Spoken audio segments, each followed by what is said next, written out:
તો દેશની સેવા માટે યુવાનો અને યુવતીઓનું સમર્પણ હંમેશા પ્રેરણાદાયી રહ્યું છે।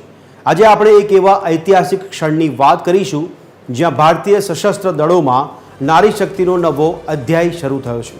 એનડીએની 148મી પાસિંગ આઉટ પરેડમાં પહેલીવાર મહિલા કેડેટ્સની બેચ પાસ આઉટ થઈ છે, જે ખરેખર ગર્વની વાત છે। આ અંગે વધુ માહિતી જોઈએ અમારા આ ખાસ અહેવાલમાં।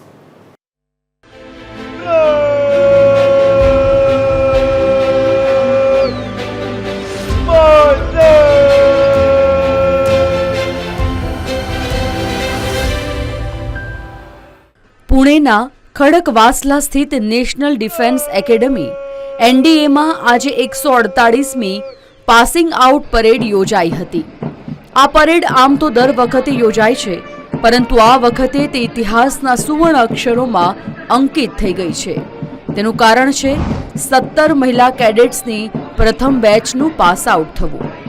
આ 17 વીરાંગનાઓ 300થી વધુ પુરુષ કેડેટ્સ સાથે એનડીએમાંથી સ્નાતક થઈ છે અને ટૂંક સમયમાં ભારતીય સેના, નૌકાદળ અને વાયુસેનામાં જોડાઈને દેશની સેવા કરશે। આ ઐતિહાસિક ક્ષણના સાક્ષી બનવા માટે કેડેટ્સના માતા પિતા, વરિષ્ઠ લશ્કરી અધિકારીઓ અને ખાસ આમંત્રિત મહેમાનો ઉપસ્થિત રહ્યા હતા।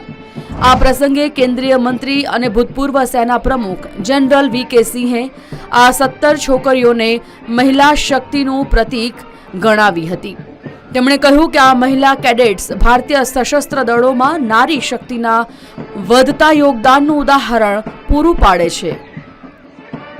મહિલાઓને એનડીએમાં પ્રવેશ મળવાનો માર્ગ 2021માં સુપ્રીમ કોર્ટના ઐતિહાસિક આદેશ બાદ ખુલ્યો હતો।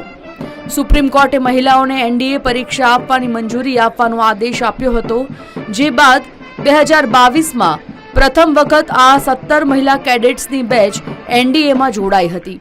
આ ઐતિહાસિક નિર્ણયને કારણે ભારતીય સેનામાં લિંગ સમાનતા તરફ એક મોટું પગલું ભરાયું છે।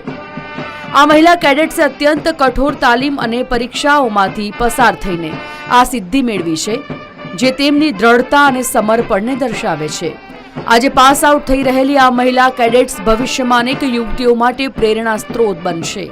તેઓ દેશની સુરક્ષા અને સેવા માટે પોતાનું યોગદાન આપવા માટે તૈયાર છે। આ ઐતિહાસિક ક્ષણ ભારતીય સશસ્ત્ર દળોના ઇતિહાસમાં એક નવો માઇલસ્ટોન છે, જે મહિલા સશક્તિકરણની દિશામાં દેશની પ્રતિબદ્ધતા દર્શાવે છે। દેશને આ વીરાંગનાઓ પર ગર્વ છે। Bureau report, TV13 Gujarati.